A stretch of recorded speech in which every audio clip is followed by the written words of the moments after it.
Tem uns 2 anos, eu acredito. Eu comecei quando a Ana Luísa começou em São Paulo. Ela tem uma empresa que chama Mana, Mulher Conserta para Mulher. Eu vi a postagem dela no Facebook, vi assim, a repercussão que teve. E umas 2 semanas depois mandei uma mensagem para ela, falando, eu quero fazer isso aí também, entendeu? Eu sei fazer as coisas também, eu tenho minhas ferramentas. Aí perguntei a ela o que ela achava que era necessário. Ela falou assim, começa com o que você tem mesmo e vai comprando de acordo com a demanda, assim. A oficina começou na Asa Norte com meu marido, aí depois ele veio para cá no SOF. Na época eu era professora. Meu pai sempre teve essa oficina e sempre mexeu e sempre gostou de mexer com carros 4x4, foi uma paixão dele que criou com o tempo, enfim, mecânica. Eu entrei em agosto do ano passado no financeiro para ajudar ele e quando foi em dezembro eu tive que assumir a parte geral da oficina, me tornar a chefe de oficina.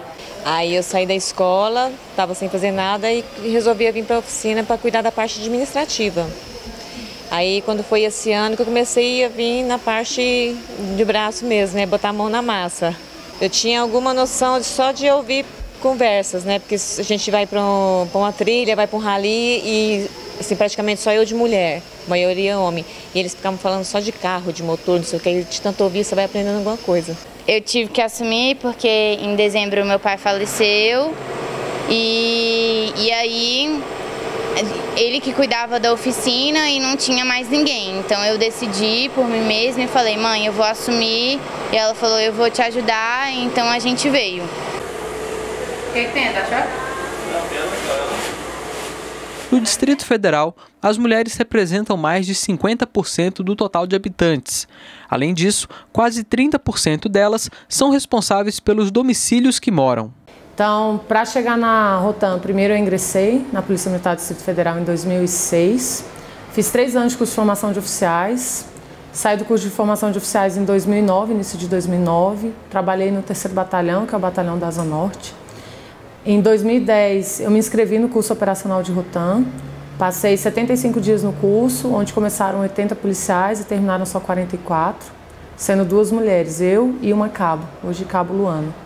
E depois disso, eu trabalhei na formação do curso de formação de praças entre 2010 e 2011.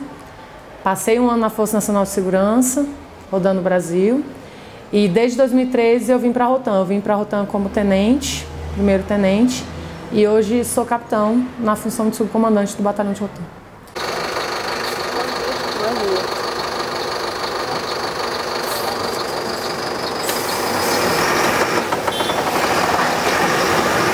Eu sou motorista há aproximadamente 8 anos de carro grande. Eu escolhi essa profissão porque na época meus filhos já eram adolescentes e aí era difícil, né? Eu criei eles só. E eu, como entrei na aviação satélite, aí eu achei que a oportunidade, né, de ser motorista naquela empresa. A proporção de mulheres com mais de 14 anos de idade inseridas no mercado de trabalho aumentou de pouco mais de 58% para quase 60% entre 2015 e 2016. As mulheres elas precisam vencer algumas barreiras. A primeira barreira se dá no ensino médio, quando elas ambicionam cursos de maior nota de corte, ou elas se destacam no campo das exatas e não há um reconhecimento dos colegas, dos seus professores e da própria família. A Universidade de Brasília ela apresentou um estudo recente onde ela revela que mais de 75% dos estudantes que fazem pedagogia e cursos de saúde, especialmente cursos com menor nota de corte, como enfermagem, gestão de saúde coletiva, fisioterapia, fonoaudiologia, as vagas são ocupadas por mulheres. Quando a gente vai na outra ponta, cursos como as engenharias, dentro do campo das ciências exatas, esse número de mulheres cai a 30%. Então, os indicadores e as percepções culturais revelam que há, sim, algumas barreiras para que as mulheres ocupem, não só dentro do ensino médio, espaços de destaque, mas também a entrada na universidade e a sua manutenção na universidade nesses cursos, Quando você está reduzido a uma minoria dentro de um curso, há estranhamento, há preconceito, há uma situação de um cotidiano violento e ainda há outra barreira que ela deve superar, que é a aceitação do mercado de trabalho. Não basta ter uma mulher única numa sala de engenharia civil se o mercado de trabalho, quando ela chega, não a reconhece como liderança, não reconhece sua fala como autoridade e muitas vezes dá atenção apenas a aspectos estéticos e não só a sua qualidade, seu reconhecimento, seu talento e sua competência. As pessoas têm a mente que trabalho masculino, a mulher também é masculina, não tem nada a ver. Nada contra as pessoas que são, né, masculinizadas. Quase todos olham por ser mulher e por ser nova também, duvidam, chegam aqui e falam, preciso de um especialista para poder mexer no meu carro. Eu falo, pois não, mas pode chamar um especialista, pois não. E ficam duvidando dessa capacidade. Porque tem isso, não tem? É motorista de ônibus, é mulher que gosta de mulher. Não, às vezes as pessoas me olham dessa forma, eu fico magoada, viu? A gente sabe que as profissões mais prestigiosas socialmente ainda são aquelas exercidas em grande maioria pelos homens. E a gente sabe também que não é uma escolha individual. É claro que as pessoas escolhem individualmente a profissão que querem seguir, mas essas escolhas elas são pré-determinadas socialmente, no sentido de que desde a infância, né, a gente tem uma série de expectativas sobre o que é ser homem e sobre o que é ser mulher. Quando eu saio para trabalhar, assim, quando eu comecei a sair para trabalhar, eu percebi que o que eu fazia, o que era normal para mim, era muito diferente para as outras pessoas. Era uma coisa muito nova, eu estava quebrando estereótipos mesmo. E no início eu não percebia que ia ter um impacto desse, assim. Não percebia que as pessoas iam achar, nossa, que incrível que você tá trocando uma tomada. Assim. Eu já trabalhei de diarista, de doméstica, já trabalhei de vendedora de algodão doce, já trabalhei de gari, pintando o asfalto aí, ó, varrendo rua. Já trabalhei de... O último trabalho que eu tive, quando eu entrei aqui, foi Yakult. Eu vendi Yakult.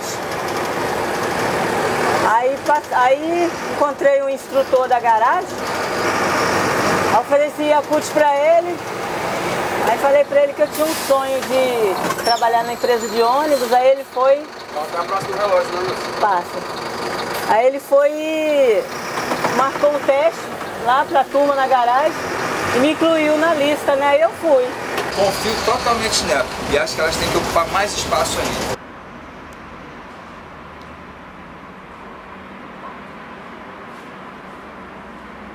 Em 2016, houve uma redução na desigualdade de renda entre mulheres e homens. Mesmo assim, elas continuam ganhando menos em todos os setores de atividade. O rendimento médio real das mulheres ocupadas era pouco mais de R$ 2.700, enquanto os homens ganhavam quase R$ 4.000.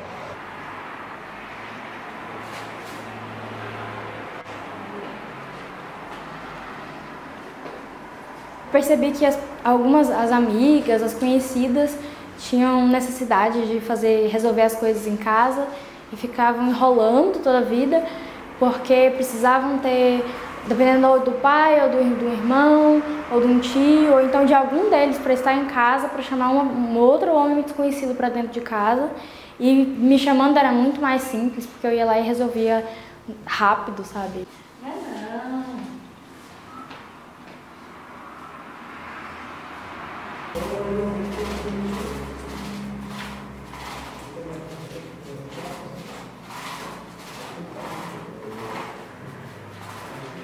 Geralmente quem me chama por eu ser mulher. Não me chama porque eu sei fazer o trabalho, mas me chama porque acha muito mais confortável ter uma menina em casa. Então assim, as poucas repúblicas que eu fui que eram mistas, eram os meninos que eram homossexuais, então pra eles também rola esse constrangimento, sabe? De ter um cara tudo machão dentro de casa, uma coisa assim. E eles têm muito medo de sofrer homofobia dentro de casa, da mesma forma que a gente tem medo de sofrer assédio dentro de casa. Então, para eles era mais confortável e para mim também.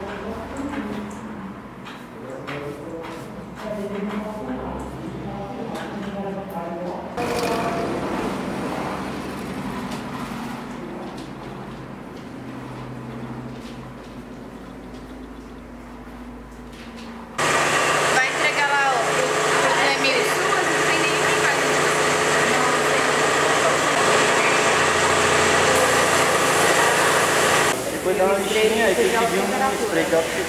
Ah, pra pintar. Tinha aí. Preto. Sim. Tinha aí. Tá.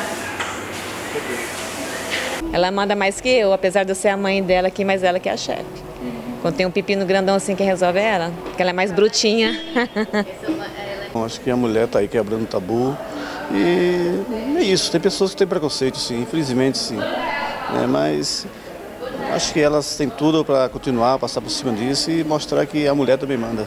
Esse aprendizado meu com elas e delas comigo está sendo bom. Eu creio que já tem algumas coisas que elas têm me ensinado, e o lado feminino é muito bom na parte de educação, de conversar, de saber chamar o funcionário, bater um papo, de presentear na hora certa, lembrar do aniversário, coisa que a gente, homem, geralmente não gosta de lembrar e nem se lembra, né? De vez em quando rola umas briguinhas, mas nada além do normal. E me sinto muito à vontade por causa das meninas, das mulheres, que o Yuri já tinha me falado, que tinha muitas mulheres dentro de uma oficina, então a gente se sente mais aconchegada.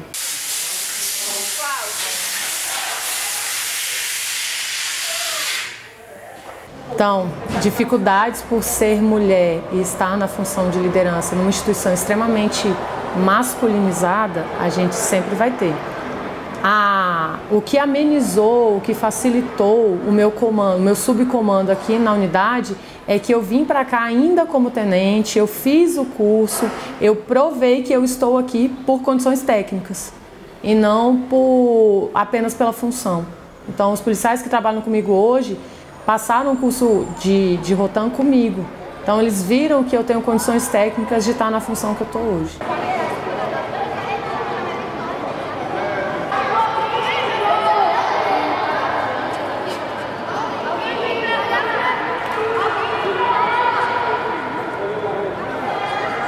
No início é bem complicado. Eu vim de uma formação muito feminina. Eu formei em nutrição.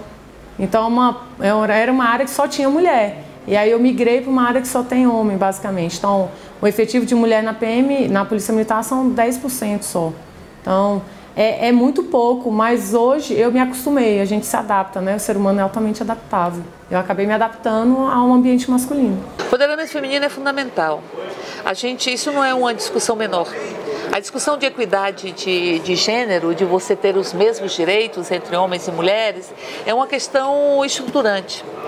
Nós não temos mais espaços para vivermos o que foi vivido na Revolução Francesa, onde se avançou na construção dos direitos, os direitos do ser humano, onde se avançou nos conceitos de igualdade, fraternidade, liberdade, e se decapitou as feministas que queriam introduzir a agenda feminista no bojo da Revolução. Hoje, ou a gente avança na equidade de gênero, ou a gente não consegue avançar na transformação da sociedade. Nós temos duas ações, uma no campo das políticas públicas, quando a gente fala, por exemplo, de cota partidária. Hoje existe toda uma estrutura jurídica para estabelecer um mínimo de mulheres nos partidos, porque é uma percepção de que marcos jurídicos são essenciais para mudanças culturais.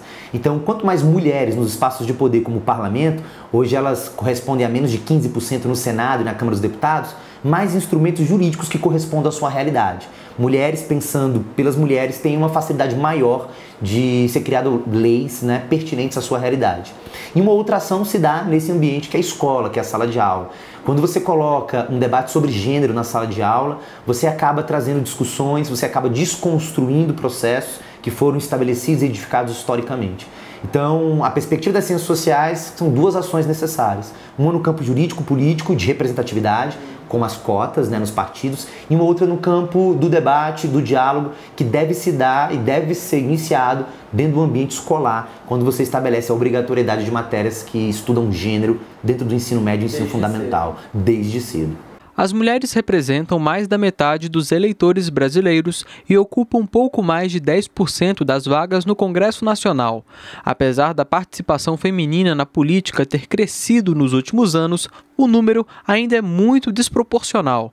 Na Câmara dos Deputados, dos 513 parlamentares, apenas 55 são mulheres. Já na Câmara Legislativa do Distrito Federal, 5 parlamentares são do público feminino e 19 do público masculino. Sofri uma vez preconceito, sim. igual eu estava te falando, nessa parte rally de trilha, a pessoa fez um grupo no WhatsApp e só tem homem, né? E como eu gosto muito e eu era a única mulher que competia, me colocaram nesse grupo também, que era o grupo da competição. Aí o grupo era só para assunto off-road de Jeep de competição. Aí um cara colocou uma foto de uma mulher que não tinha nada a ver. Aí eu peguei e falei assim, ó, cuidado que o grupo é só pra... E tem mulher no grupo, né? Aí ele começou a falar um monte de coisa, que lugar de mulher era em casa, que por isso que mulher não podia entrar em grupo de homem, não sei o quê. E aí eu fui respondendo, levando na brincadeira, mas eu vi que ele tava falando sério. Aí eu peguei e não falei mais nada. Aí meu marido na época era administrador do grupo, foi e tirou ele. Mas assim, a maioria dos homens estava assim do meu lado. Essa desigualdade, ela existe desde antes do capitalismo ser um sistema de produção, por exemplo. Então é muito antiga. Mas como nós acreditamos e os estudos mostram que é uma desigualdade socialmente construída, a boa notícia é que ela pode ser plenamente desconstruída. Prova disso é de que ser mulher hoje nesse mundo ocidental capitalista é muito melhor do que ser mulher há 100 anos atrás, por exemplo. Então, é claro que você tem retrocessos, né, porque a história ela não é linear, ela vai e volta, ela tem contradições, ela é dialética, né, no sentido de que ela avança e retroage, mas se você pegar no cômputo geral disso tudo, a situação das mulheres tende a melhorar. Mas não é também uma coisa natural, né? Tudo que a gente tem de avanço se deve muito ao movimento feminista organizado. A Marcha das Margaridas veio surgindo, né, da ideia das mulheres no sentido de pautar, porque a cada 4 anos a gente realiza a Marcha das Margaridas e cada ano, dependendo da conjuntura, né, tem um sentido. Por exemplo, tem marcha que é mais no sentido de reivindicar. Tem umas 2 semanas, uma colega minha que se mudou para o México me mandou uma mensagem no WhatsApp pedindo ajuda para instalar trocar um chuveiro e instalar uma luminária. Aí ela me mandou a foto de todas as ferramentas que ela tinha em casa e aí falando assim, ó, qual alicate que eu uso aqui? Eu fui disso pra ela conseguiu instalar o chuveiro. Eu falei assim, agora eu tenho banho, só falta tomar banho e tal. Então eu fico muito feliz também de poder ajudar, assim. Mas eu acredito, nós acreditamos muito nessa luta coletiva, né? Que é uma pressão coletiva dos movimentos sociais que forçam as mudanças. Então, o voto das mulheres, as mulheres hoje poderem trabalhar, poderem se divorciar, tudo veio de uma luta organizada. Hoje pode dar a impressão que isso caiu do céu, mas não caiu. Então eu não vou ter a força que um homem tem. Não adianta, eu posso treinar, posso me condicionar, mas a força física que o homem naturalmente tem, eu não tenho. Então eu tenho que compensar isso com técnica, com outros equipamentos, com outras funções que o homem não terá. Então eu não tenho a força física dele e ele não tem a minha sensibilidade. Então a gente tem que buscar um equilíbrio nisso, mas buscando sempre que a mulher receba exatamente igual ao homem se ela exerce uma função igual à do homem, né? Mas graças a Deus eu sou feliz na minha profissão. E se eu não passar no concurso público aí, eu vou ficar por aqui mesmo, né? Se Deus permitir. Se paga melhor aos homens e elas têm jornada dupla, né? A gente trabalha em casa também. Mas elas têm uma força de vontade maior para alcançar o que elas querem. Hoje nós estamos dando um banho em homens em algumas profissões e não somos valorizados nisso. O que tem hoje? Liberdade. O que falta? Igualdade.